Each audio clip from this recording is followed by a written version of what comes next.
이사야가 노래를 합니다.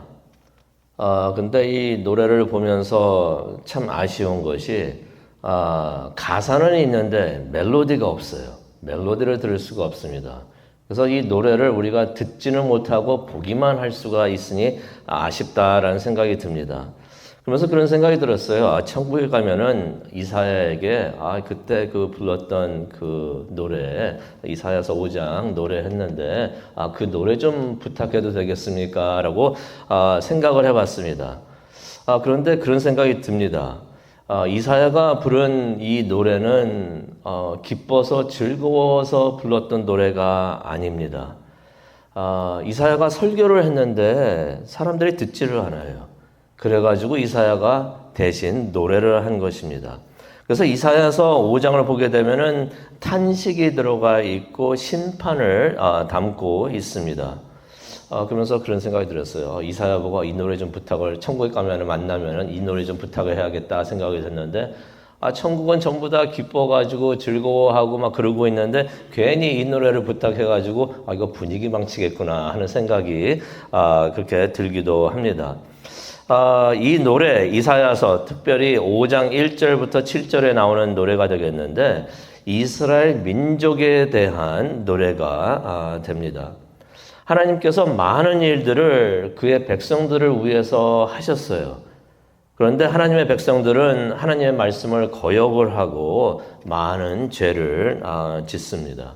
그래서 하나님께서 그런 그들을 벌할 수밖에 없는 그러한 내용의 이야기가 이사야서 5장에 기록이 되어 있습니다. 특별히 1절부터 7절에 그것을 요약해서 하는 노래가 기록이 되어 있습니다.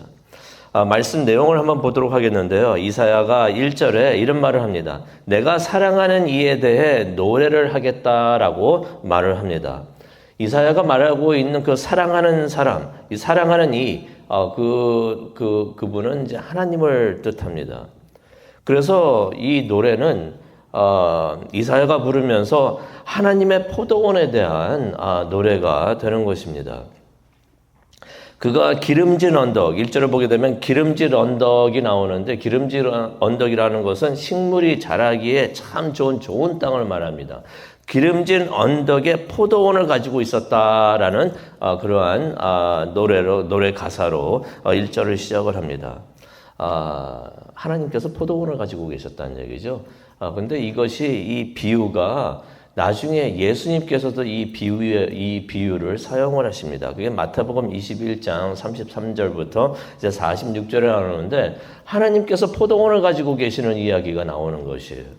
그 예수님께서도 사용하신 그 비유, 그 예수님께서 인용하신 그 비유가 여기서 나오는 비유가 됩니다. 하나님께서 그의 포도원을 위해서 참 많은 일을 하셨습니다.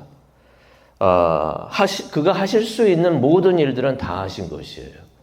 예를 들면은 2절을 보겠는데요. 2절을 보니까 땅을 파고 돌을 골라내고 이스라엘에 돌이 참 많습니다. 그 돌을 다 골라내셨다고 하십니다. 그리고 아주 좋은 품종이 좋은 포도나무를 심으셨다라는 말씀을 하십니다. 그리고 그 포도원을 지키기 위해서 망대도 세우셨고요. 좋은 포도주를 얻기 위해서 포도 짜는 틀까지 준비하셨다라는 말씀이 2절에 나옵니다. 그리고는 하나님께서 좋은 포도가 열리기만을 계속 기다리셨다는 내용의 말씀이 2절에 나옵니다. 그런데 좋은 포도는커녕 들포도만 열린 것이에요. 2절에 나오죠. 여기서 나오는 들포도는 무엇을 의미하냐면 아주 나쁜 포도를 의미합니다. 절대로 열리면 안 되는 그 들포도 같은 것이 열리면은 이거 농사 망쳤구나라고 생각할 수 있는 그런 나쁜 매우 안 좋은 포도가 열린 것입니다. 이 노래 제가 아까 이사야가 부른 노래라고 했죠. 근데 솔직히 이 노래는 하나님께서 이사야를 통해서 하신 말씀이 됩니다. 어떻게 보면은 노래를 부른 사람은 이사야지만 작사 작곡은 하나님께서 다 하신 것이에요. 그래서 하나님께서 3절에 이런 말씀하십니다. 이제 하나님께서 하시는 말씀이 기록이 되어 있습니다. 유다 사람들에게 말씀을 하십니다. 3절에 이런 말씀을 하시죠. 너희들이 한번 생각해봐라. 너희들이 한번 판가름해봐라 라고 말씀을 하십니다. 그러면서 4절에 내가 내 포도원을 가꾸면서 빠뜨린 것이 무엇인가? 내가 내 포도원을 위해서 뭘 더 어떻게 해야 된다는 말인가? 라고서 하나님께서 말씀을 하십니다. 내가 좋은 좋은 포도가 맺기를 그렇게 기다렸는데 왜 이렇게 들포도만 열리는가 하면서 하나님께서 그렇게 말씀을 하십니다. 이제 하나님께서 그 포도원을 위해서 좋은 일을 하시는 것은 그 포도원이 좋은 열매를 맺기 위해 더 이상 하나님이 하실 일이 없는 것이에요. 딱 하나 있기는 있습니다. 딱 하나 있기는 있어요. 그것이 무엇일까요? 6절에 나오죠. 그 포도원을 이제는 황폐하게 하시는 것입니다. 5절을 보게 되니까 그 포도원을 보호하던 그 울타리와 담을 걷어치우시는 일을 말씀하십니다. 울타리를 걷어치우고 담을 걷어치우면 무슨 일이 있을까요? 짐승들이 들어올 거 아니에요. 짐승들이 들어와가지고 포도원을 마구 짓밟게 됩니다. 그러면 그 포도원이 황폐하게 되겠죠. 또 가지치기도 하지 않으시고 또 김도 매주시지 않으시고 찔레나무와 가시나무가 자라게 하실 수가 있다고 6절에 말씀하십니다. 그리고 포도나무도 그렇지만은 모든 식물이 그렇지만은 비가 와야 되는 것이에요. 그런데 6절에 뭐라고 말씀하십니까? 그 위에 비도 내리지 않게 하시겠다라는 말씀을 하십니다. 그러면 진짜 포도원이 황폐하게 되겠구나 라고 생각이 듭니다. 그런데 이 포도원은 도대체 누구인가? 이거 비유라고 말씀하시는 우리가 알고 있는데 이 포도원은 그러면은 누구인가? 7절에 나옵니다. 이스라엘과 유다 사람들이다라고 말씀을 해 주십니다. 하나님께서 7절에 보면은 그 이스라엘과 유다 백성들이 선한 일과 공의를 하기를 하나님께서 그렇게 기다리셨는데 그들이 정작 한 것은 피 흘림이라는 것이에요.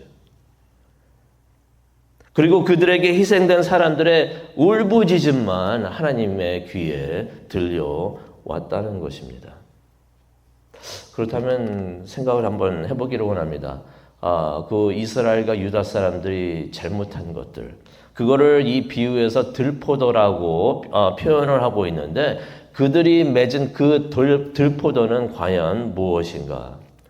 8절부터 23절까지 나오는데요. 그 내용을 한번 보게 되면은 이기적인 삶을 살았던 것이에요. 8절부터 10절까지 보게 되면은 어떤 내용이 나오냐면은 그들이 이 집 저 집, 이 땅 저 땅 모든 집과 땅을 다 사들입니다. 왜요? 혼자 살려고, 혼자 잘 살려고. 이기적인 삶을 살고 있었던 것이에요. 또 11절과 12절을 보게 되니까 술에 취한 삶을 살고 있었던 것입니다. 포도주에 취한 사람들이 참 많았던 것이에요.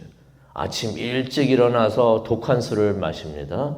밤이 깊도록 포도주에 취하는 그런 삶을 살고 있었던 것이에요.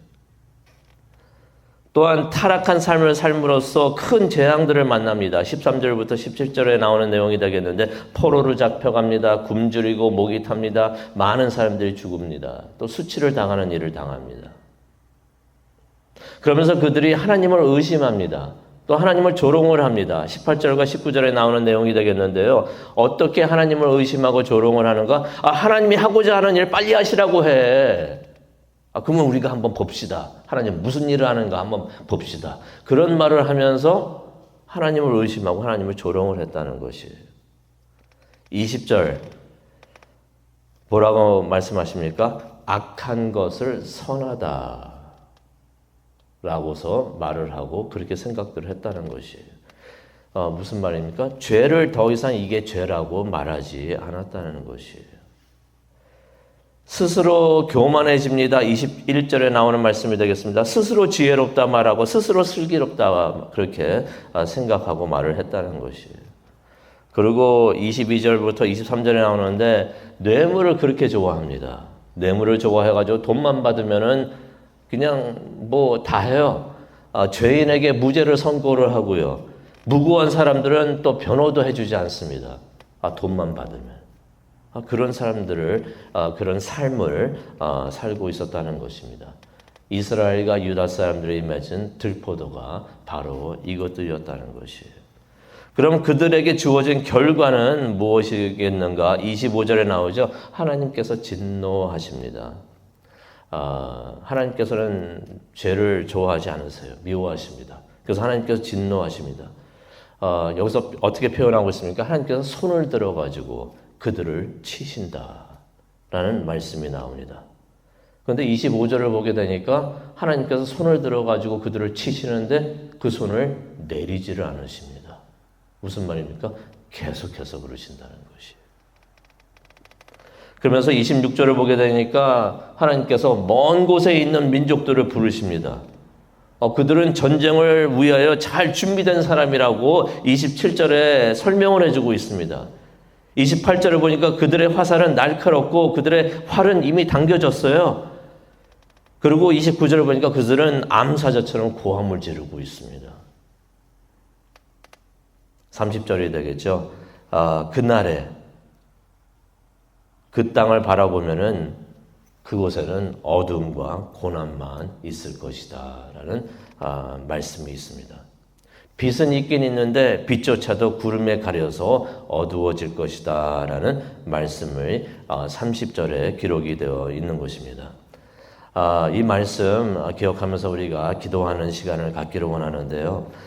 이 말씀을 듣다 보니까 특히 하나님께서 설명해 주신 그 들포도, 이스라엘과 유다 사람들이 맺은 그 들포도를 가만히 읽으면서 묵상을 해보니까 그것들 그 이스라엘 사람들하고 유다 사람들만 행했던 죄가 아닌 것이에요. 지금도 많은 사람들이 행하고 있는 죄들이 아닌가 생각을 해봅니다. 시간이 없어서 말씀 안 드리지만은 죄를 죄라고 말을 안 해요. 그러면서 성경도 이게 오래된 성경이기 때문에 성경이 잘못된 거지. 우리 생각이 잘못된 게 아닙니다. 요즘에도 말하고 있는데. 그 들포도 이스라엘 사람들만 맺은 거, 유다 사람들만 맺은 들포도가 아니라 지금도 우리가 하고 있는 일이 아닌가, 세상이 하고 있는 일이 아닌가 그러면서 생각이 들었어요. 하나님께서 그때 손을 들어가지고 계셨는데 아직까지도 들고 계시겠구나. 근데 그런 생각이 듭니다. 손을 들고서 하나님께서 우리에게 이 말씀을 전해주시는 것은 죄인들을 부르시는 것 같아요. 이제는 나에게 와서 모든 것을 회개하고 말씀대로 살아라. 하나님께서 기회를 주시는 것 같습니다. 그러시면서 하나님께서 손을 들고 계시는 것 같아요. 그런데 그날이 오게 되면은 이사야서를 보게 되면 그날이 자주 나오는데 그날이 되게 되면은 하나님께서 들고 계시던 그 손으로 세상을 치시는 날이 오게 될 줄로 압니다. 우리는 그날이 오기 전에 하나님께서 들고 계신 그 손 보면서 우리가 회개하고 하나님께로 오는 우리 모두가 되기를 원합니다.